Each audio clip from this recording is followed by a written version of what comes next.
Reporter Le Doc, c'est le magazine de reportage long format de la rédaction de France 24.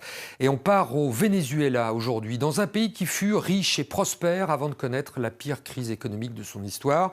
La population est dans le plus grand dénuement et l'État-providence, tant vanté par Hugo Chavez et son successeur, Nicolás Maduro, n'est plus qu'un lointain souvenir. Il a laissé place à la pauvreté la plus extrême. Et quand on n'a plus rien, tout est objet de trafic. La délinquance atteint des sommets et même les cimetières sont l'objet de pillages. Les tombes, les cercueils, tout y passe. On s'y adonne même à la sorcellerie à partir de restes humains dans l'espoir d'un avenir meilleur. Le document que vous allez découvrir est stupéfiant sur la réalité dans la capitale vénézuélienne. Attention, certaines images peuvent heurter les téléspectateurs les plus sensibles. Caracas, Danse avec les morts, c'est un reportage long format de Roméo Langlois, Herminia Fernandez et Claire Pacalin de la rédaction de France 24.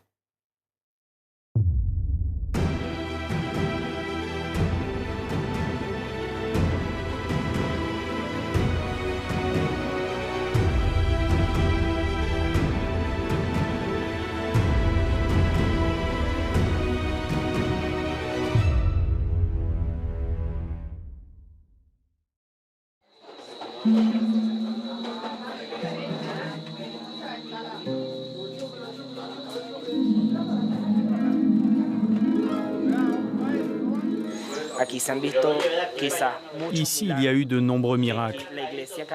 L'Église catholique a du mal à l'admettre, mais les entités que nous invoquons sont peut-être celles qui ont réalisé le plus de miracles.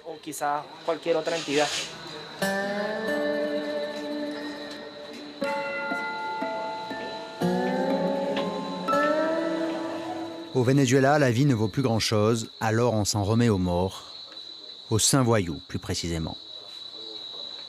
La cour des voleurs est une confrérie d'esprits. Lorsqu'elles étaient en vie, ces personnes n'étaient pas vraiment des délinquants. En fait, elles volaient, mais pour donner aux pauvres. Pas comme les racailles d'aujourd'hui. Tout ce qui les intéresse, c'est de défendre leur territoire. Eux, ils volaient les riches pour donner aux pauvres. Ils braquaient des camions de nourriture, ils les emmenaient dans les quartiers et la distribuaient au peuple. Cette icône représente l'esprit d'Ismael Sanchez, un fameux bandit des années 60. Ses fidèles lui attribuent d'immenses pouvoirs, ils lui font des offrandes et lui demandent conseil. Je m'installe ici, je fume du tabac et je dialogue avec Ismaël ou avec d'autres morts, comme je parle avec vous. Et dans la fumée et les cendres du cigare, je veux obtenir des réponses.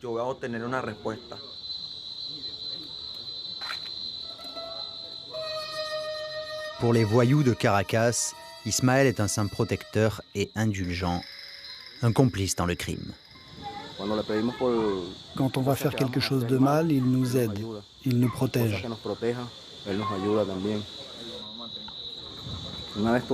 Une fois, j'avais de gros problèmes avec des mecs. Et j'ai vu Ismaël en songe, et 3 jours plus tard, ils ont été assassinés. J'ignore qui les a tués, mais c'est pas moi en tout cas. Et dire que ces gars-là voulaient me tuer. Tout ça, c'est grâce à lui. Et ton pote, que lui est-il arrivé? J'ai pris une balle. On lui a tiré dessus pour lui piquer sa moto. Mais il va se lever. Il faut y croire, la foi bouge les montagnes. Et les truands ne sont pas les seuls à vénérer ces Robins des Bois défunts. Le Venezuela traverse l'une des pires crises de son histoire. Le quotidien est à la survie. Alors la chapelle de Guiomar ne désemplit pas. Beaucoup de personnes s'en remettent à eux pour qu'il ne nous arrive rien de mauvais, pour qu'on ait toujours un peu de pain à manger et pour nous protéger. En ce moment, dans les rues, la délinquance est hors de contrôle. Señor presidente, dígame qué se siente, que mi país se ha vuelto el más peligroso del continente. Se supone que en tu casa te sobra el agua caliente, muchos no tienen ni casa y viven abajo de un puente. Baja de la presidencia, por favor dame la mano, camina por las calles normal como un ciudadano. Ve lo que pasamos, porque estamos como estamos. Mi protesta no es por mí, es por el futuro de mi chamo. Veo calles destruidas, muertos por balas perdidas. ¿Qué pasó con Venezuela que usted manda y no la cuida? Nunca hay escasez de alcohol, si hay escasez de comida. Dime, ¿qué pasó con mi patria querida? No creo en la televisión. Compañeros de la clase obrera presentes. Le président Nicolás Maduro a été réélu en mai 2018 lors d'un scrutin contesté. Dauphin du socialiste Hugo Chávez, Maduro règne sur un pays à terre. Ses opposants l'accusent de dérive autoritaire et d'avoir ruiné le pays. L'État-providence est mort, saigné par la corruption et la chute des cours du pétrole. Les prix explosent, l'argent n'a plus de valeur. Par millions, ils survivent grâce au carnet de la patrie, la carte de rationnement délivrée par le gouvernement.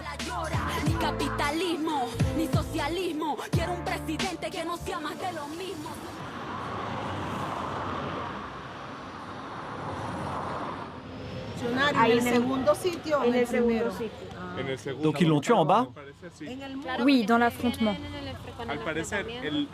Apparemment, la victime est un ancien militaire qui passait par là. Il était venu saluer ses camarades. Et quand il est arrivé, il y avait des combats. C'était le chaos et il a pris une balle. Mais on ignore qui l'a tué. Caracas est l'une des capitales les plus violentes au monde et avec la crise, la situation empire. Tous les jours à la morgue, les journalistes comptent les victimes et les croque-morts cherchent des clients. Adela attend le corps de son fils de 17 ans tué sous ses yeux. Un règlement de compte, peut-être. On était au lit. Des gens ont défoncé la porte et sont entrés chez nous. Ils lui ont tiré dessus. J'ai essayé de le protéger, mais ils lui ont tiré dessus à nouveau. C'est là qu'ils l'ont tué. Et moi, j'ai été blessée.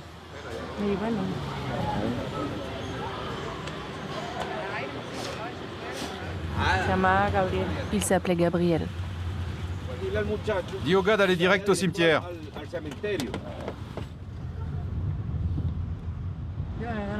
Je sais même pas s'ils l'ont mis dans un sac mortuaire ou non. J'ai demandé, mais impossible de savoir. J'ai rien compris. Les gars des pompes funèbres, ils sont vraiment bizarres, leurs cercueils. Eux, ils connaissent pas la crise. Hein.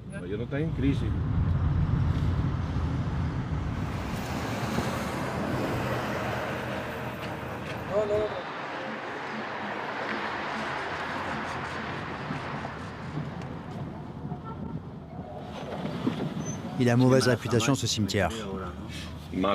Très mauvaise réputation. Il y a beaucoup de vols. Ils descendent des collines et ils braquent les gens avec des pistolets. Sortez pas trop cette caméra ici. Ça craint vraiment par ici. Il n'y a pas de cercueil, alors on va voir comment on peut arranger ça.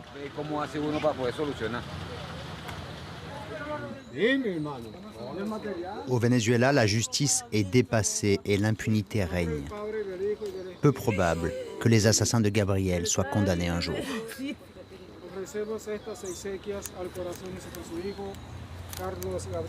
Le jeune homme sera enterré entre ces quelques planches de fortune. Faute d'argent pour payer les pompes funèbres, ce sont ses proches qui jouent les fossoyeurs. Ce cercueil, on nous l'a donné car hélas, dans ce pays, il n'y a même plus de cercueil pour enterrer nos morts. Voilà ce qu'on vit au Venezuela à cause de ce président sans scrupules, corrompu. Il a volé l'élection pour rester au pouvoir. Pendant ce temps-là, nous, on souffre tous les jours. De faim, de misère, de pénurie de médicaments. On manque de tout. Sans parler de sécurité, bien sûr.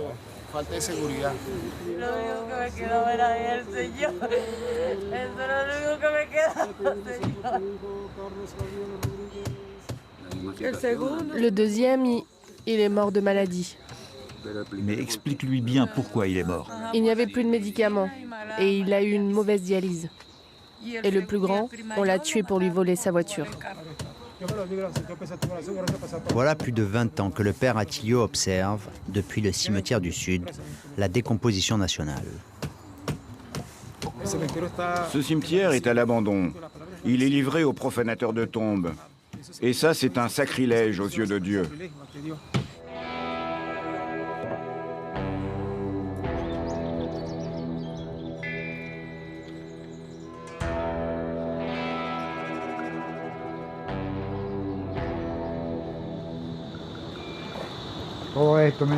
Tout ça, ça a été profané.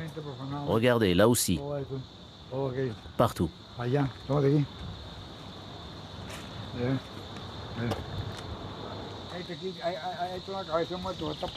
Il reste une tête ici. Elle est toute pourrie. Vous sentez comment ça pue?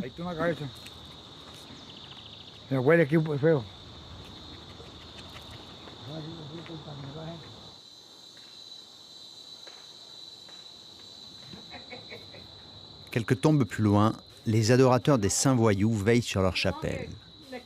Eux connaissent bien le cimetière et ses secrets. Les gens des années 30, 40, on les enterrait avec des bijoux en or. Alors les délinquants, car c'est bien comme ça qu'il faut les appeler, ils regardent la date de naissance et la date de mort. Et puis ils ouvrent la tombe, ils sortent l'or et le revendent. Et ils sont de mèche avec les gardes. Ils partagent le butin avec eux. Mais la plupart des caveaux anciens ont été pillés, l'or se fait rare.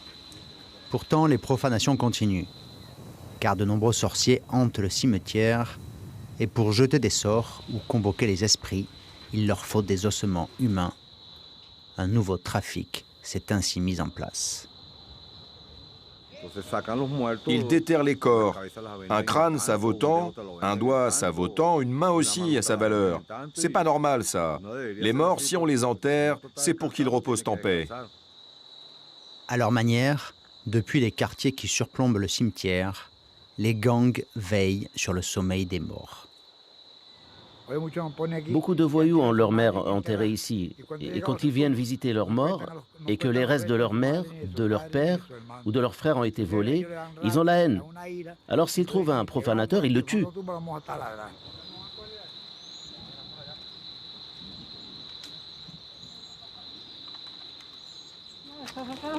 Ici, ils ont sorti le corps pour revendre le cercueil.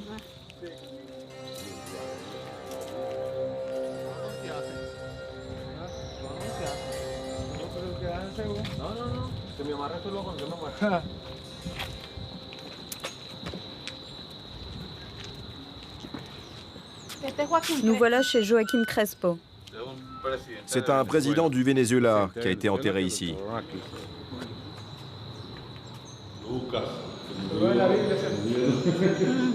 Des archanges. Et leurs cercueils sont recouverts de velours. Allez, on descend.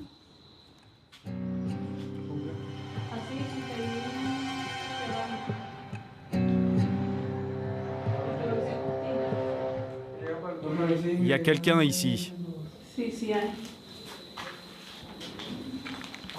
Là, c'est peut-être son épouse. Et le corps de Joaquim Crespo était là, mais il a disparu. Et là, c'est quoi?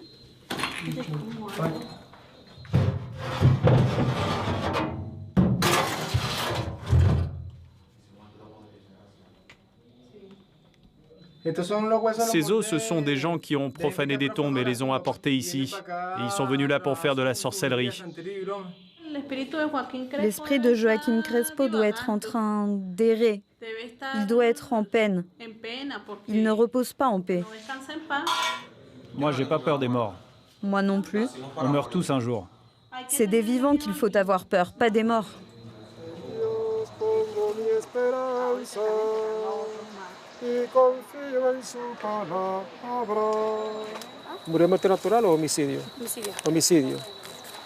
Il était baptisé? Dans les quartiers, les délinquants ne sont pas les seuls à faire couler le sang. La police est régulièrement accusée de tuer des jeunes sur de simples soupçons.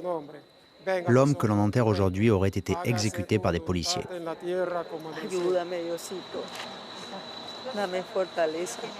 La mère de la victime assure qu'elle a tout vu. Ils ont massacré mon enfant. Ils l'ont sorti de la maison et ils l'ont tué. Lui et 8 ou 10 autres jeunes. Et que tout le monde le sache, que le Venezuela va très mal. Priez pour ce cimetière, parce que souvent on enterre un mort, et un mois plus tard, il n'a plus de crâne ni de fémur.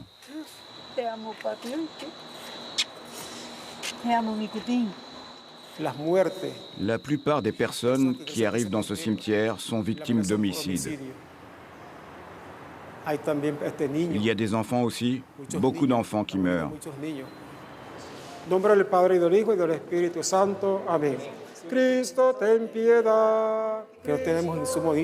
Nous n'avons pas de médicaments dans les hôpitaux et les cliniques. Et les enfants ont besoin d'une bonne alimentation pour résister quand ils tombent malades. D'où le grand nombre d'enfants qui meurent au Venezuela.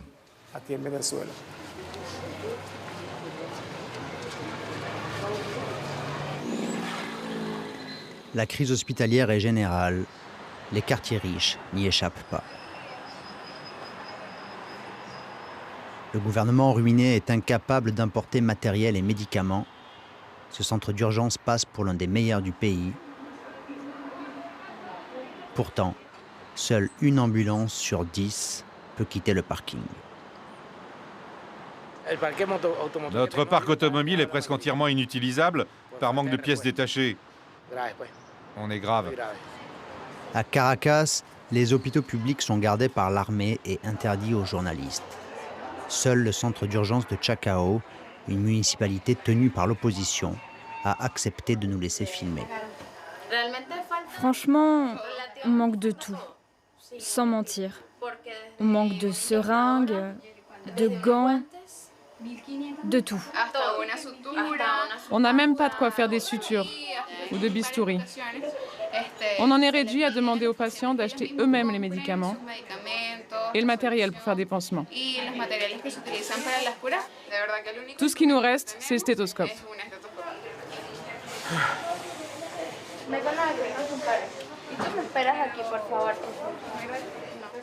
Tu as été kidnappé ou ils allaient te kidnapper?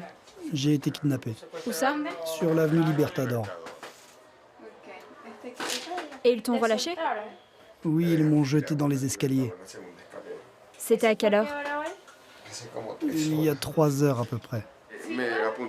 Ils m'ont menacé avec un pistolet. Ils m'ont entré de force dans une voiture. Ils vous ont gardé combien de temps? Je me rappelle de rien. Parce qu'ils m'ont étranglé. Ils m'ont frappé ici. Ils t'ont volé quelque chose? Ils m'ont tout pris. Ils lui ont volé le téléphone et toutes ses courses.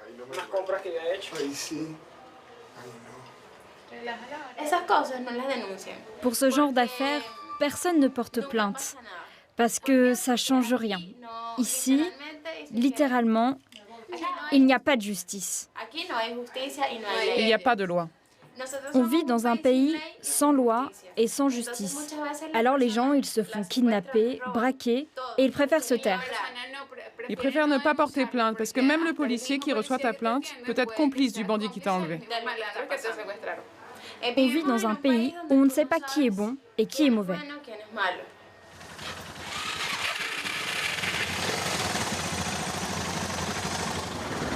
Les policiers municipaux de Chacao assurent qu'ils sont du bon côté. Patrouille dans les secteurs résidentiels de l'est de Caracas. Ici, comme dans le reste de la capitale, les rues se vident à la tombée de la nuit.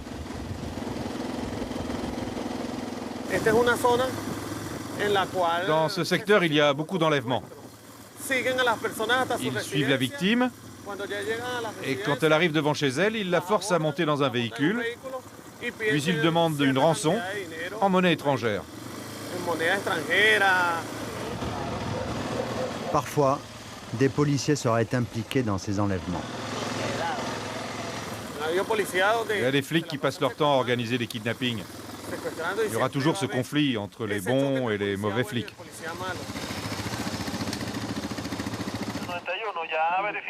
Ce soir, la police de Chacao intervient sur une banale affaire de tapage nocturne. Murailles, caméras, clôture électrique. La jeunesse dorée de Caracas vit retranchée. Elle dit n'avoir confiance qu'en sa police locale. Si je suis dans une autre municipalité et qu'un groupe de policiers arrive, je sors pas. On serait jamais sorti. Ils peuvent défoncer la porte, mais moi, je sors pas. Et si je suis dans un autre secteur, en train de conduire, et qu'il y a un barrage, et que je suis seule, Tu t'arrêtes pas. ça risque pas. Ces policiers qui veillent sur les riches risquent leur vie et gagnent une misère. Beaucoup d'entre nous vivent dans des quartiers dangereux. On ne peut même pas dire qu'on est policier. En 10 ans, j'ai au moins 5 ou 6 camarades de promotion qui ont été assassinés. Et tous ont été tués hors service pour leur voler leurs armes. On devrait gagner beaucoup plus parce que notre travail est vraiment dangereux. Avec l'inflation, que peut s'acheter un policier avec son salaire?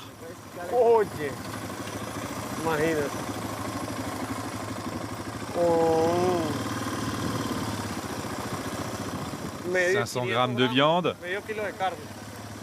ou une boîte d'œufs. Atención, paciente Paulo no puede pasar.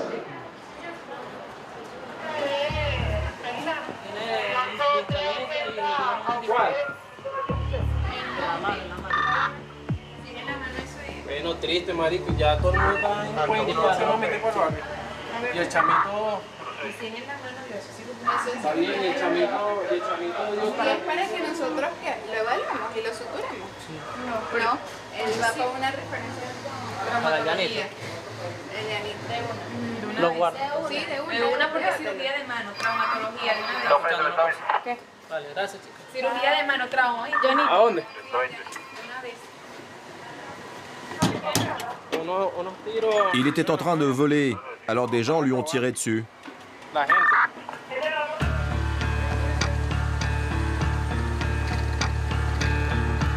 Le Venezuela s'enfonce, le crime explose, les prisons s'emplissent. Là encore, le gouvernement de Nicolás Maduro en interdit l'accès aux journalistes.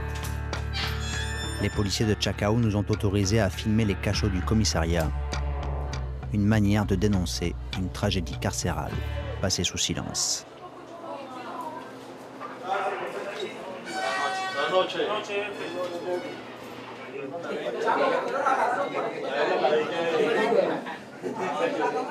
Ici, la plupart des détenus ont le même profil.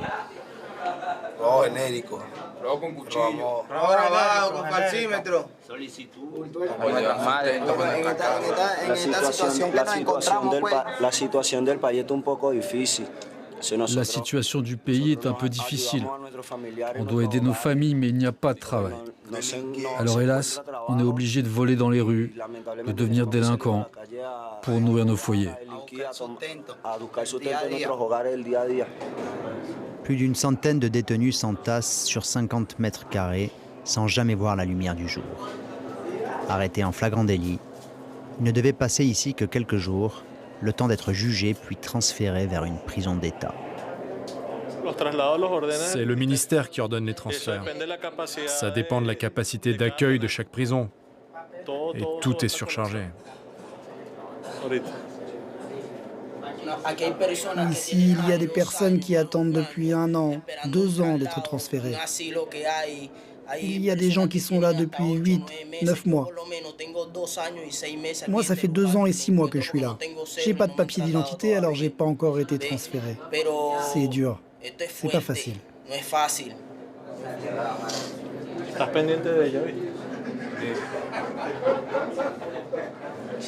Il y a des cafards partout. C'est nos mascottes. Ils se mettent dans la nourriture. L'autre jour, un détenu a avalé un cafard. On peut en mourir de ça. Ils font des boules de papier, ils se les mettent dans les oreilles. C'est pour que les cafards n'entrent pas dans leurs oreilles et les infectent.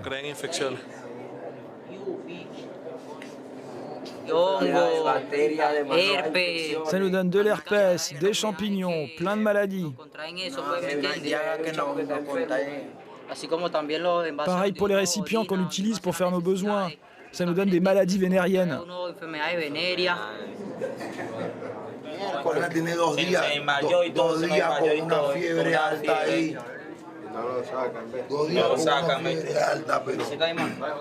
No lo han sacado ni nada, se nos desmayó hace rato, hicimos una mini bulla, pues no vino ni nada y ahí está desmayado. Está prendido.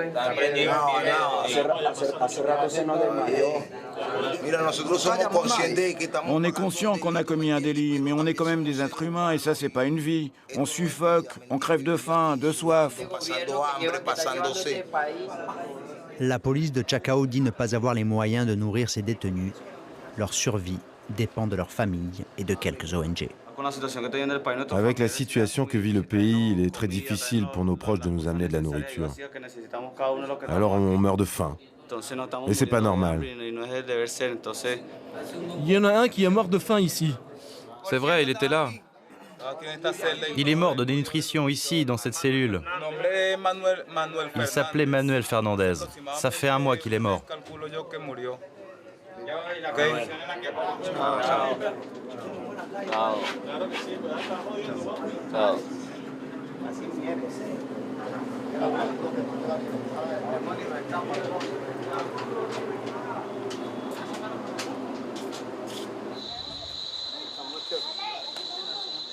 De nombreux adeptes des saints voleurs sont passés par la prison. Ils décrivent une violence extrême entre les détenus. Si tu parles mal, tu meurs.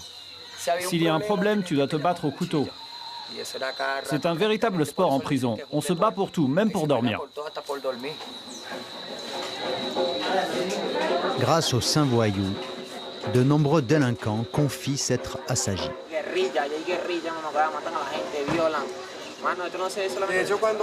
Quand l'esprit descend et entre dans une personne, il lui parle pour qu'elle ne prenne pas le mauvais chemin, qu'elle ne suive pas son exemple. Et ils l'engueulent. Eux, ils connaissent les risques, alors ils lui disent d'arrêter.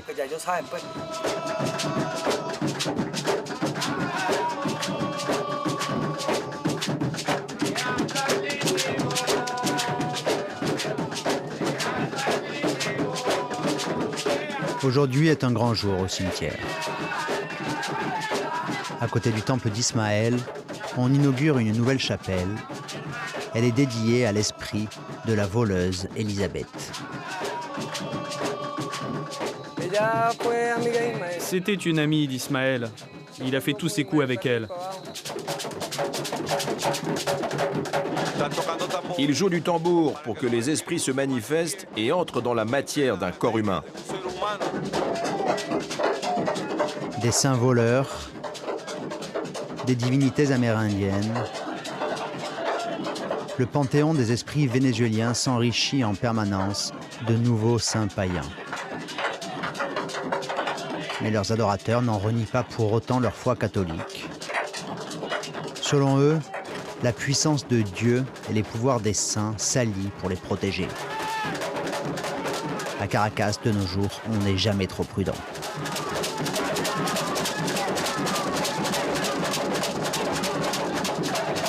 Alcool et percussions aidant, la transe gagne l'assistance. Les esprits commencent à parler.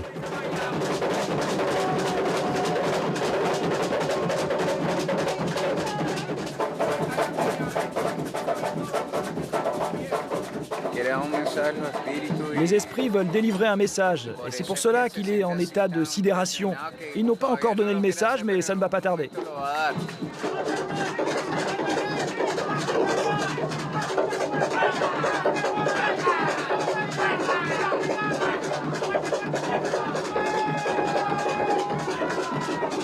Ce jour-là, d'après les fidèles, le premier esprit à se manifester arrive de très loin.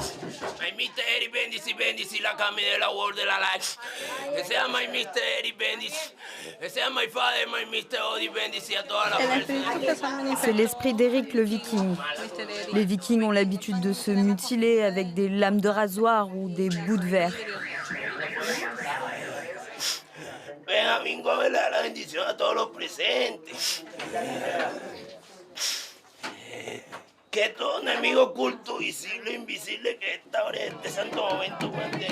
Depuis 2015, quelques 3 millions de Vénézuéliens ont fui la faim, la violence, la maladie.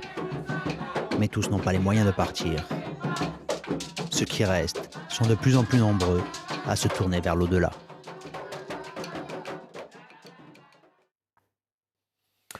Caracas, Danse avec les morts, voilà pour ce document exceptionnel signé Roméo Langlois, Herminia Fernandez et Claire Pacalin. Reporter Le Doc, c'est fini pour aujourd'hui. On se retrouve la semaine prochaine pour un nouveau numéro sur France 24.